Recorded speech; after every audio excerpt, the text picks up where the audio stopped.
최근 신문이나 텔레비전이나 인터넷에서 나오는 뉴스들을 보면은 뭐 좋고 즐거운 소식보다는 좀 어둡고 무거운 소식들이 더 많은 것이 사실입니다. 특히 요새 들어서 더 확산되고 있는 신형 코로나 바이러스에 대한 소식들을 들으면은 왠지 모르게 마음이 좀 무거워지고 착잡해지고 막 스트레스가 점점 쌓이고 하지 않나 생각합니다. 그런데 이런 전체적으로 사회나 세계가 좀 무거운 느낌이 있는 이때에 지난 주간 일본과 세계를 크게 기쁘게 했던 한 가지 일이 있었습니다. 그 일이 무슨 일이냐 하면은 일본에서 우주 개발을 총 책임지는 기구가 있는데 거기가 일본 항공 우주 개발 기구라고 해서 영어로는 작사라고, 약자로는 작사라고 합니다. 그렇죠? 여기서 지난 2014년에 하야부사라고 하는 조그마한 행성, 우리 지구 같은 경우는 둘레가 한 4만 킬로 되거든요. 지구의 둘레는 4만 킬로 되는데 해봤자 한 1000m 정도밖에 안 되는 둘레가, 그죠? 둘레가 1000m면 진짜 조그맣잖아요, 그죠? 그런 소행성에 가서 거기 있는 물질, 거기에는 그 땅에는 뭐가 들어있고 거기에는 무슨 것들이 있는가, 어떤 공기가 있는가를 채취해 와가지고 이제 하는 그런 행성을, 그런 인공위성을 지난 2014년에 떠올려 보냈었습니다.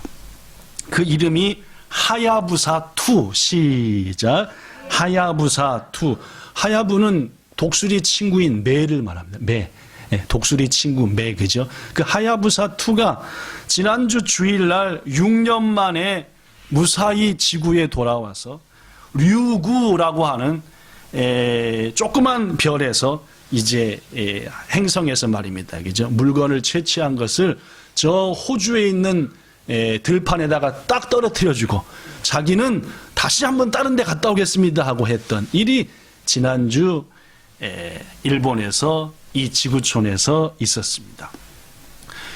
새벽 2시에서 3시 사이에 호주에 캡슐을 떨어뜨리는 그 장면을 생중계로 보기 위해서 많은 일본 분들 또 세계적인 과학자들이 뜬 눈으로 지냈고, 저도 주일날 새벽이니까 그때까지 못 기다려서 자고 있나서 아침에 딱 보니까 참 멋있게 캡슐을 딱 떨어뜨리고 가는 것을 보고, 이야 진짜 멋지다라고 해서 지구에 달에 갔다 온 이후로 다른 별에 있는 물질을 가져온 그러한 대표적인 예가 되는, 그걸 연구하면은 세상 첫날에 하나님이 우주를 창조할 때에 어떻게 했을까, 어떤 물질이 있을까를 연구하는데 매우 중요한 도구가 된대요.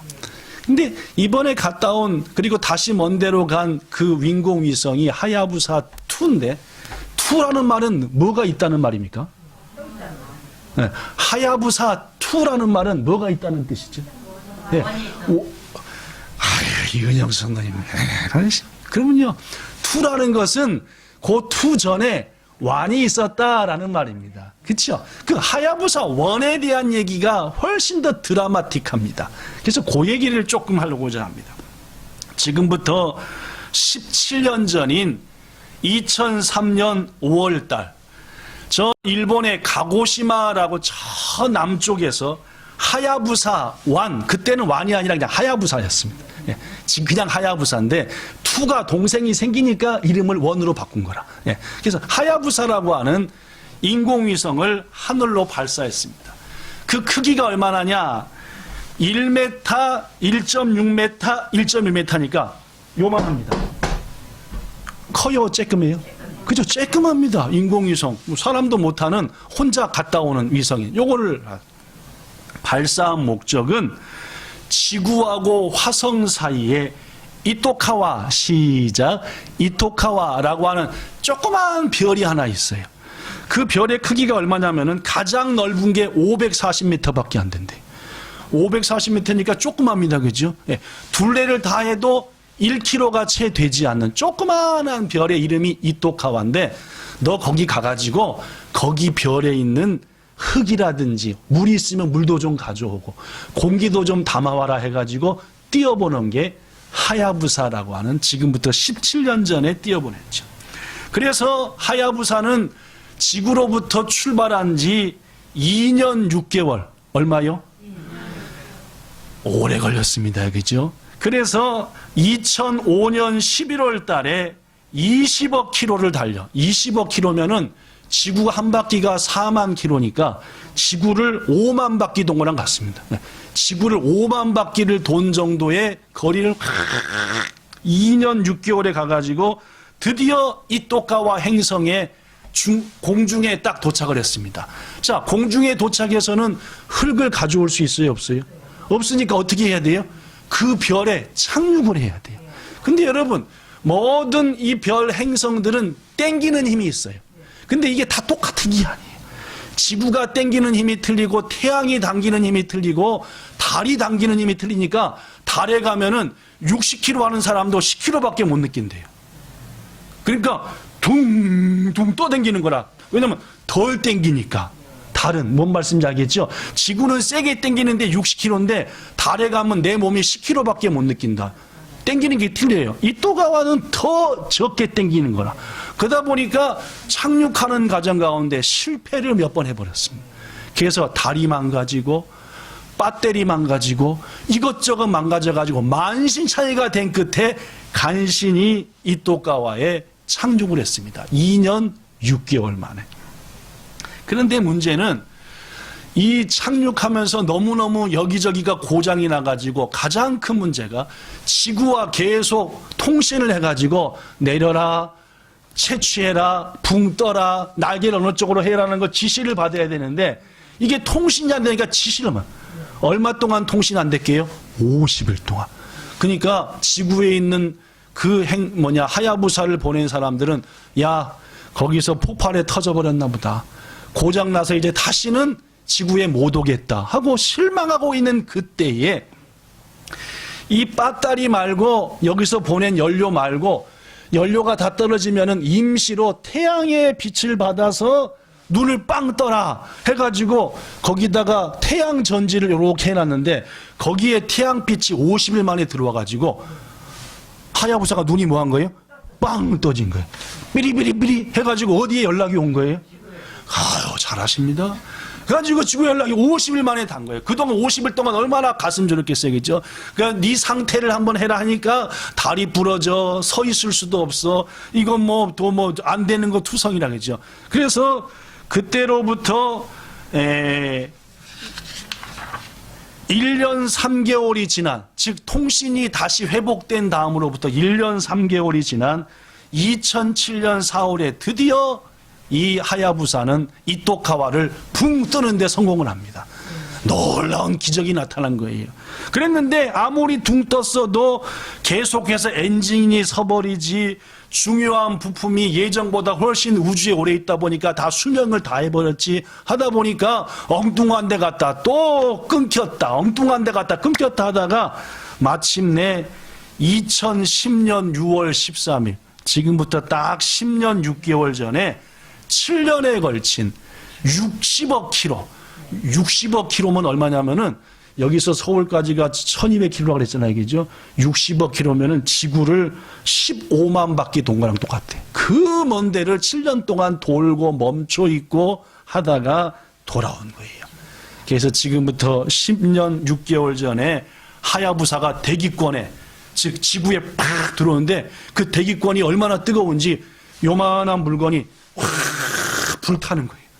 불타는 모습이 지구에서 찍어서 온 세계에 생중계를 했습니다.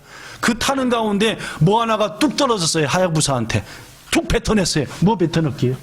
물. 아이고, 권사님은 과학자 되실 거를. 아유, 우주 과학자 되셨어야 되나 그죠? 캡슐을 뭐가 든 캡슐? 물론입니다. 이토카와에서 난토카 채취한 캡슐을 땅 떨어뜨리고 자기는 불타서 죽은 거예요.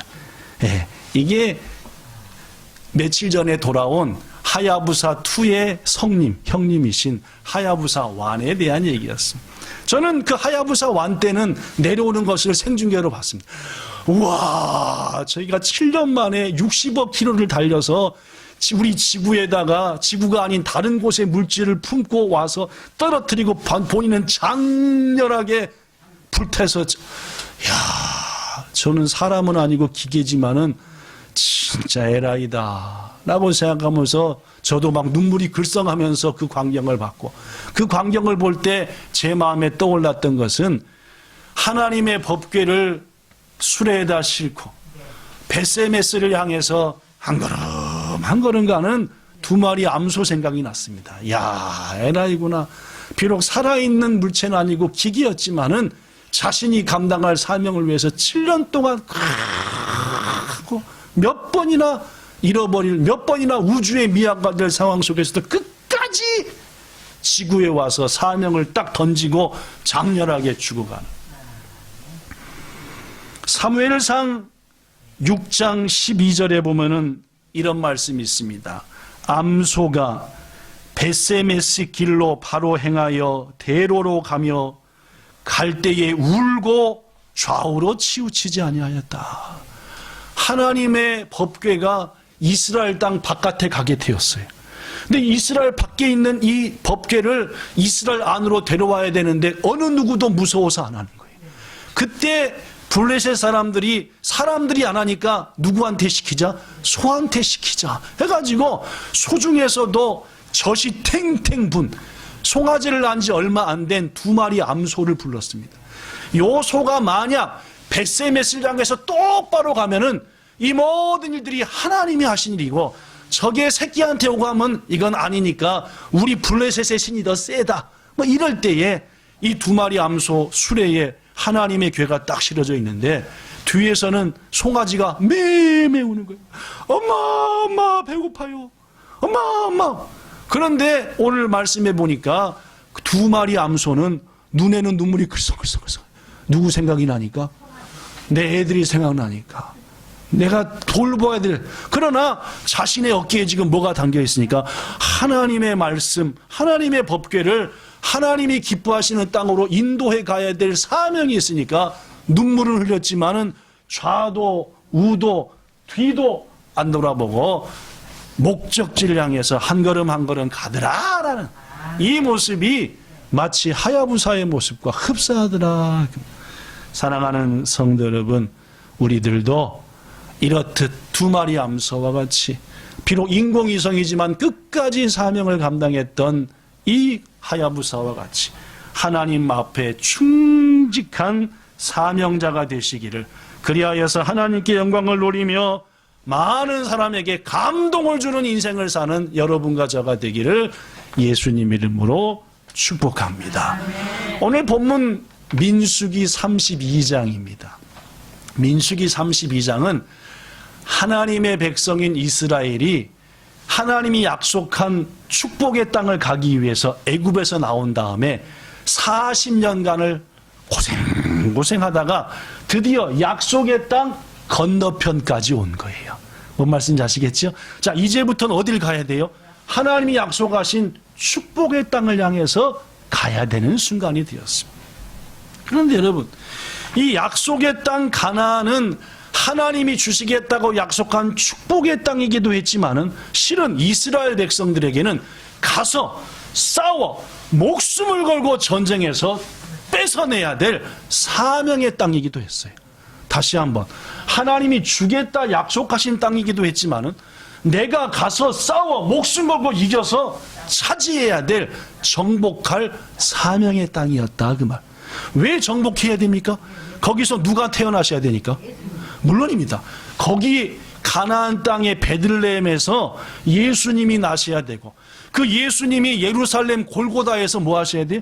죽으셔서 우리 온 인류를 구원할 하나님의 계획을 성취시켜야 될 땅, 예수님이 그 땅에 오셔서 그 땅의 사람들에게 하나님의 비밀을 가르쳐 주셔야 될 땅, 그 땅이 가나안 땅이니까 그 땅을 정복하고 이겨서 차지해야 될 사명이 있었다는 거예요. 뭔 말씀인지 아시겠죠? 그죠? 우리가 잘 아는 이 산지를 내게 주소라는 찬송처럼 주님이 주신 땅으로 한 걸음씩 나아갈 때에 수많은 적들과 견고한 성이 나를 두렵게 하지만 주님을 신뢰함으로 주님을 의지함으로 하면서 차지하고 싸워서 나가서 이겨야 될 땅이었다는 말이죠. 근데 바로 이스라엘 백성들이 이제부터는 뭐예요? 생소해요. 전쟁이에요. 그런데 두 자손의 대표들이 모세와 제사장과 지도자들을 찾아왔습니다. 찾아와서 한다는 말이 본문 4절과 5절 제가 읽어볼게요. 뭐라고 말했냐? 여호와께서 즉 하나님이 이스라엘 회중 즉 우리나라 앞에서 쳐서 멸하신 땅 요단강 동편은 즉 우리가 지금 서 있는 땅은 그 말입니다. 요단강에 건너서 약속의 땅 안 들어갔어요. 아직 안 들어간 지금 우리가 서 있는 땅은 뭐 할 만한 땅이다? 목축이 뭡니까? 양을 키우고 소를 키우기 좋은 땅이다 그 말입니다. 뭔 말씀인지 아시겠죠? 그 다음에 뭐라고 합니까? 당신의 종들에게는 가축이 있나이다. 여기서 당신의 종들은 누구예요? 찾아온 그들. 누굽니까? 루벤과 갓 자손들. 우리한테는 가축이 많이 있습니다. 여기는 뭐하기 좋은 땅입니다. 그것들을 키우기 좋은 땅입니다. 이어서 말합니다. 5절 우리가 만일 당신에게 은혜를 입었으면 은혜는 누가 주시는 거예요? 근데 지금 여기 누구한테 그래요? 모세와 지도자들한테 그러는 거예요. 아부하는 거예요. 아부. 은혜를 입었으면 뭐 하는 거예요? 이 땅 지금 요단강 동편 지금 우리가 서 있는 땅을 뭐 해달라? 우리한테 뭘로 주시고? 소유로 주시고 우리는 어디 안 건너간다? 요단 저 뒷분들은 왜 있지? 어디 안 간다? 요단강 건너 가나안 땅은 안 가고 싶습니다. 좋은 얘기예요? 좀 이상한 얘기예요? 예. 여러분 무슨 말입니까? 지금 자신들이 서 있는 모압 평지와 야셀, 길르앗 평지가 너무너무 살기가 좋은 곳이니까 자신들은 약속의 땅, 사명의 땅은 안 가고 싶다는 거죠. 뭔 말씀인지 알겠죠? 그냥 여기서 살고 싶으니까 도가 허락해 주세요. 그런 말입니다. 그렇죠? 여러분 사실 이스라엘 가나안 땅 정복 직전에 점령한 지금 그들이 밟고 있는 땅은 그때도 지금도 목초지와 곡창지대로 기름진 땅입니다. 풀이 많고 사막이 아니고 좋은 땅이다 그 말입니다. 그런데 루벤과 갓 자손한테는 마침 뭐와 뭐가 많았다고요? 소와 양, 가축이 많았어요. 그러다 보니까 그들은 뭐라고 말하는 거예요? 딱 보니까 여기 우리 살았으면 되겠다. 약속의 땅이고 뭐고 사명이고 뭐고 일단은 자식이 먼저고 우리의 가축이 먼저고 재산이 먼저니까 여기 살자 그러자. 우리 빠지자 라고 얘기한 것이다 그 말입니다. 여러분 주의할 게 있습니다. 뭡니까?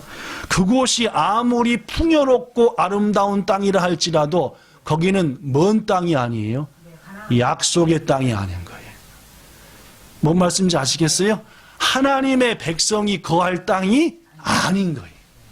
그런데 약속의 땅, 하나님이 거하실 땅, 사명의 땅, 주님이 오실 땅 그런 건 관심도 없고 지금 루벤과 갓은 뭐만 관심 있어요? 얼마나 신간이 편할까? 얼마나 공기가 좋을까? 얼마나 돈벌이가 많을까? 얼마나 일터가기 좋을까? 이것뿐인 거예요. 뭔 말씀인지 아시겠죠? 그렇습니다. 더구나 여러분 가축이 많은 것은 이 두 자손만 많은 게 아니었어요. 다른 10자손 이스라엘은 총 12자손이죠. 12자손. 나머지 10자손도 하나님이 복을 주셔서 엄청나게 제사인. 더구나 자식, 인구 12자손 중에 이 르우벤과 갓 자손은 9등과 10등이요. 9등과 10등이란 말은 이들보다 훨씬 자녀들이 많고 노인네들이 많은 자손들이 앞에 쭉 있다는 말이에요.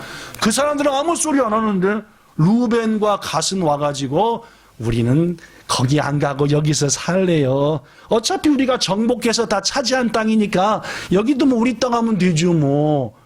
여기 살게 해주세요 했다는 말이에요. 여러분 이 두 자손은 왜 약속의 땅도 아닌 이곳을 요구했을까요? 가장 큰 이유는 욕심입니다. 야고보서 1장 14절부터 15절에 보니까 사람이 시험을 받는 것은 자기 욕심에 끌려 미혹됨이니 욕심이 잉태한 즉 죄가 되고 죄가 더 크면 죽는다. 무서운 말씀이죠. 그죠? 성도 여러분, 욕심 따라 살면 안 되는 겁니다. 우리는 아브라함의 조카 롯을 잘 알지요? 그렇죠? 아브라함하고 조카 롯, 고향 땅을 떠나서 하나님이 나중에 주실 가나안 땅까지 같이 온 삼촌과 조카입니다. 그렇죠? 근데 하나님께 복을 받아 재산이 많아지니까 자꾸만 아브라함의 종들과 조카 롯의 종들이 싸우는 거예요. 너 절로 가. 딴 데 가서 물 먹여. 우리 양들 먹이기도 물이 부족해. 너 절로 가. 딴 데 가서 풀 먹여. 우리 양들이 먹기도 불편해. 싸움. 그러니까 아브라함이 하루는 조카 롯을 불러갖고, 야, 니하고 내하고 한 가족이나 갖고, 조카지만 실은 니한테 나한테는 아들과 같은데 싸우면 되겠냐. 자, 안 되겠다. 아무래도 싸우니까 경계를 정해서 좀 떨어져서 살자. 자, 네가 오른편을 하면 내가 어디 편? 왼편을 고를 거고, 네가 앞편을 고르면 난 어디 가고 뒤편을 고를게.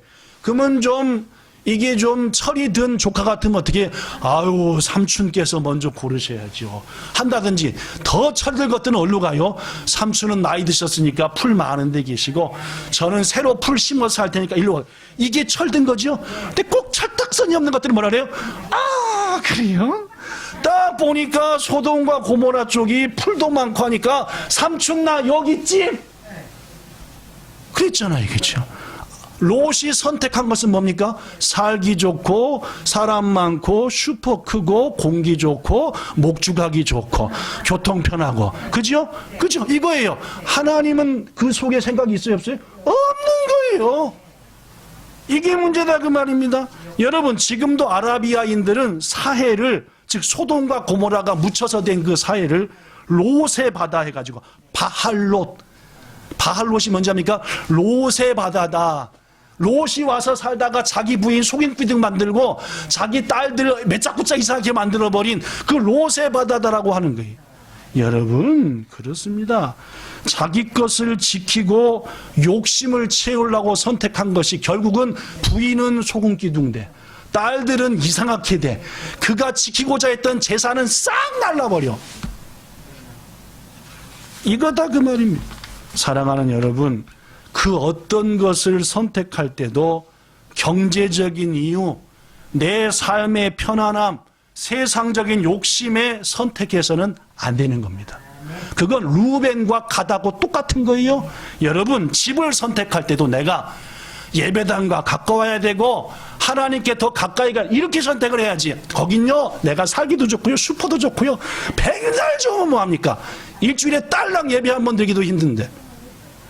제가 몇 번 얘기하지만은 우리 청교도들은, 우리 장로교회 신앙의 샘바이들인 청교도들은 먼저 뭘 지었다고요? 교회를 지우고 거기다 가장 가까운 곳에다 자기 집을 짓는 거예요. 이게 믿음의 사람이지. 근데 믿음의 사람 중에 시원찮은 사람들은 먼저 집을 선택할 때도 편해야 되고 햇빛이 잘 들어야 되고 직장과 학교도 뭐 해야 되고 배우자를 선택할 때도 내가 편해야 되고, 이게 아닙니다. 가장 중요한 것은 하나님이 기뻐하시겠느냐, 내 신앙생활에 도움이 되고 플러스가 되겠냐 마이너스가 되겠냐, 이게 우선돼야죠. 그런데 오늘 안타깝게도 루벤과 갓은 하나님 관심 없어요. 축복의 땅, 사명 관심 없어요. 오로지 뭐요? 내 자식들, 내 재산들, 내 양들, 내가 지키고자 하는 것들, 이것뿐인 거다 그 말이에요. 그러니까 와가지고 여기 살게 해주세요. 우린 요단강 안 건너도 돼요. 안 갈래요. 라고 얘기했다는 말. 시간이 없어서 조금 건너뛰어서 이에 대해서 모세가 말합니다. 본문 6절 읽어볼게요. 뭐라고 말했는지. 모세가 갓 자손과 루벤 자손에게 이르되 너희 형제들은, 무슨 말입니까? 나머지 10자손은 그 말입니다. 뭐하러 가거늘? 뭐하러 싸우러 가요? 사명을 감당하러.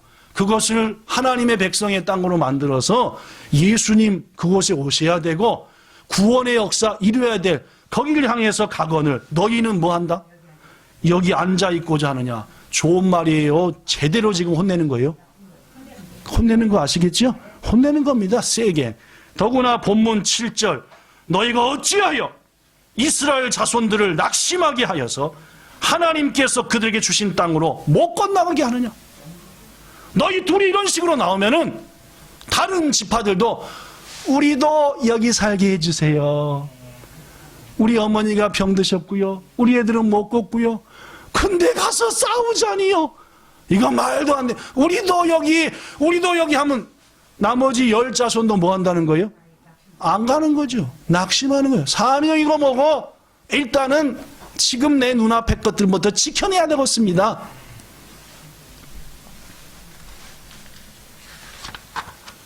지난 40년의 이스라엘 백성들의 광야 생활을 보면은 낙심하거나 실망하면 여지없이 범죄했습니다. 하나님께 불평했어요.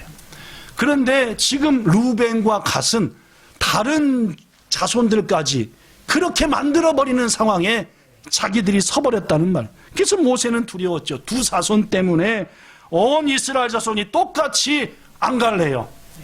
사명보다 제가 더 지켜야 할 게 있어요 하면서 그 자리에 머무르고 끝내 하나님께서 그들을 버려버리시고 새로운 민족을 통해 역사하실 것이 모세에게는 두려웠습니다. 더구나 그들이 지금부터 싸워야 될 땅은 호락호락한 땅이 아니었습니다. 40년 전에 그들의 조상들이 미리 정탐했을 때에 그들 중에 10명이 뭐라고 그랬습니까? 우리들은 그들과 비교하면 메뚜기밖에 안 됩니다. 싸우면 무조건 집니다. 다른 방법을 찾아야 됩니다. 했으니 루벤과 갓이 이렇게 되기 시작하면 나머지도 전부 다 맞습니다. 그렇습니다. 가장 용맹하기로 알려진 루벤과 갓 자손이 이 전쟁에 참여하지 않는다면 분명 나머지 이스라엘 백성들에게는 낙심이 될 것이고 두려움이 될 거다. 여러분, 어떤 어려움이 닥쳐왔을 때 그것을 감당할 만한 사람이 뒤로 쏙 빠져버리면 남은 사람이 얻는 실망과 낙심은 이루 말할 수 없는 겁니다. 집에 도둑이 들어왔는데 아빠가 여보 당신이 해 이거면은 와. 근데 엄마가 짜랐더니 야 하민아 네가 어떻게 해야 되겠다. 낙심하는 거죠. 교회에서도 마찬가지입니다. 어떤 어려움이 왔을 때 마땅히 앞장서서 힘을 합쳐야 될 사람이 전 사정이 있으니까요. 목사님, 목사는 건강을 지켜서 교회를 지켜야 되니까 집사님이 앞서세요.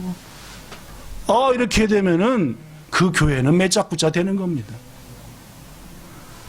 사랑하는 성도 여러분, 청지기들 앞장서는 사람에게는 물러서지 않는 충성이 필요한 줄로 믿습니다. 끝까지 자기 자리를 지키며 사명을 감당하는 것이 청지기의 제1조건이죠. 특히 우리 본향에서는 저와 오늘 임명받는 청지기들에게 이 사명이 있는 겁니다. 뒤로 물러서지 말고 빼지도 말고 어떤 상황 속에서도 하나님이 내게 맡기신 사명, 자리, 생명을 지키는 것. 나의 게으름과 나의 나태 때문에 다른 청지기를 낙심시켜서도 안 되는 것이고, 나의 게으름과 나의 어리석음 때문에 선한 청지기들의 헌신조차도 막아서는 것은 악한 종이고, 오늘 본문에 나오는 르우벤과 갓과 별로 차이 없는 사람이라는 말입니다.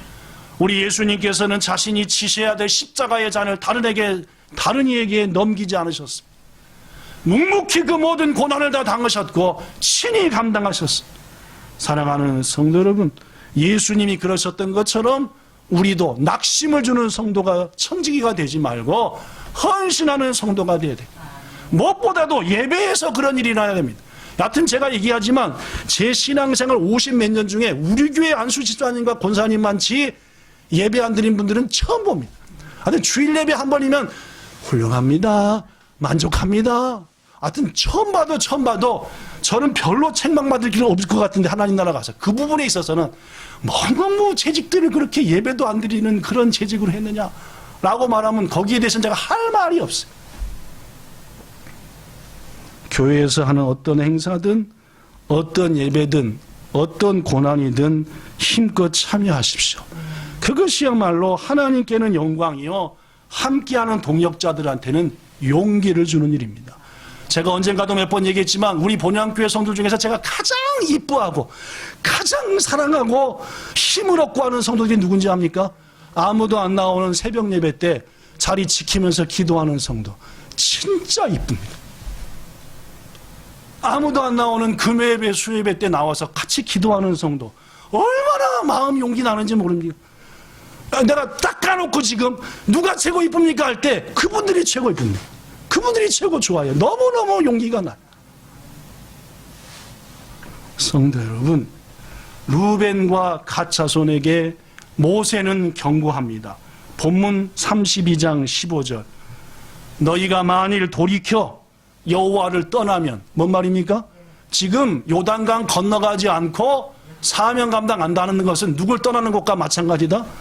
하나님을 떠나는 것과 똑같다는 말입니다. 거긴 약속의 땅 아니에요. 축복의 땅도 아닙니다.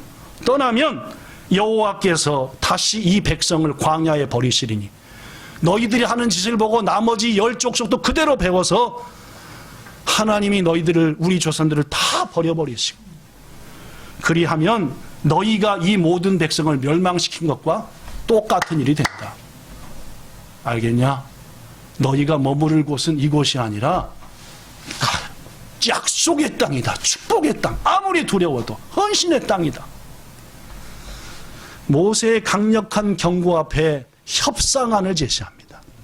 어떤 협상안을 제시했을까요? 본문 16절부터 나오죠. 읽고 마치겠습니다.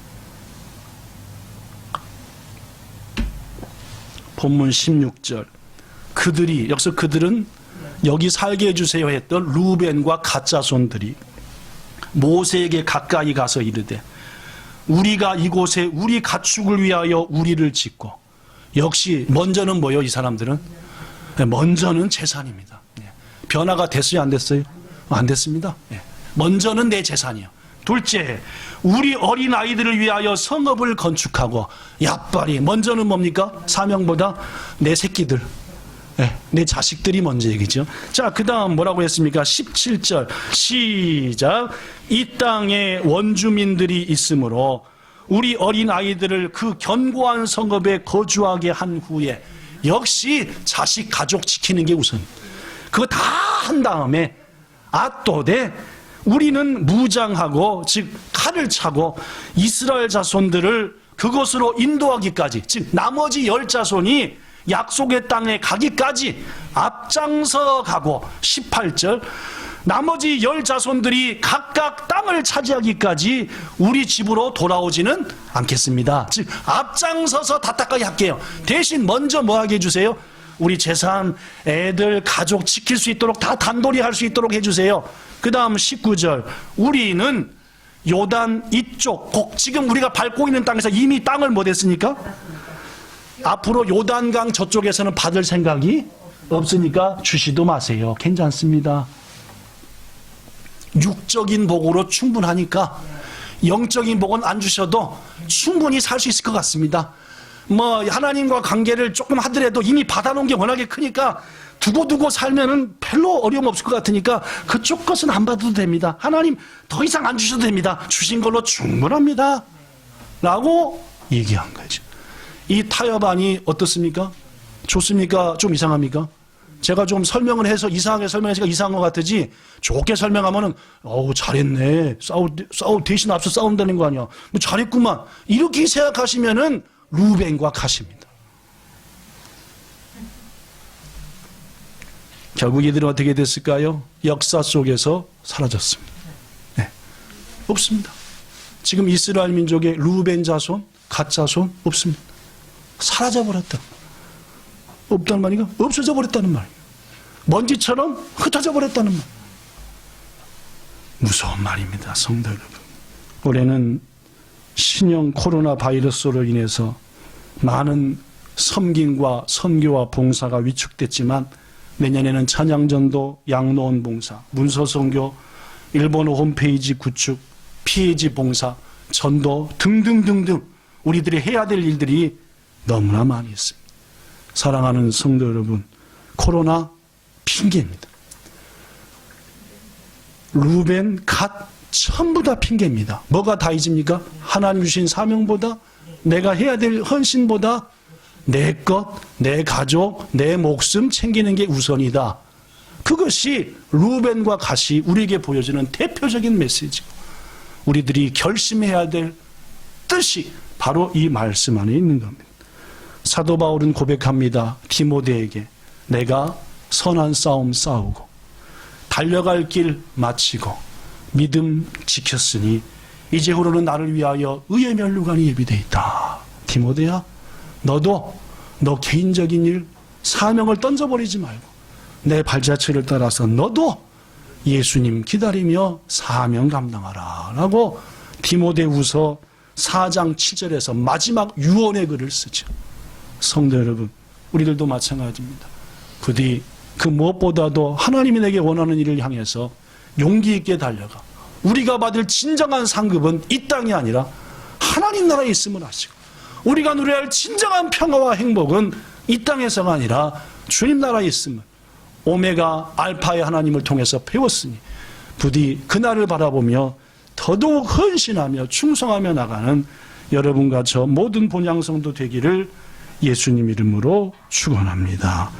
좋으신 하나님, 하야부사, 그는 비록 생명 있는 물체는 아니었지만 로봇이었고 위성이었지만 마지막까지 그 사명을 감당하는 헌신자였습니다. 오늘 이스라엘 정복을 앞두고 사명을 내려놓는 루벤과 갓을 보면서 우리들이 어느 곳에 마음을 둬야 되는지를 하나님께서는 분명히 말씀하오니 주님, 더욱더 예배자가 되게 하시고 더욱더 헌신자가 되게 하시고 더욱더 충성하는 우리가 되게 하옵소서. 그 능력 주시기 원하며 예수님 이름으로 기도드리옵나이다. 아멘.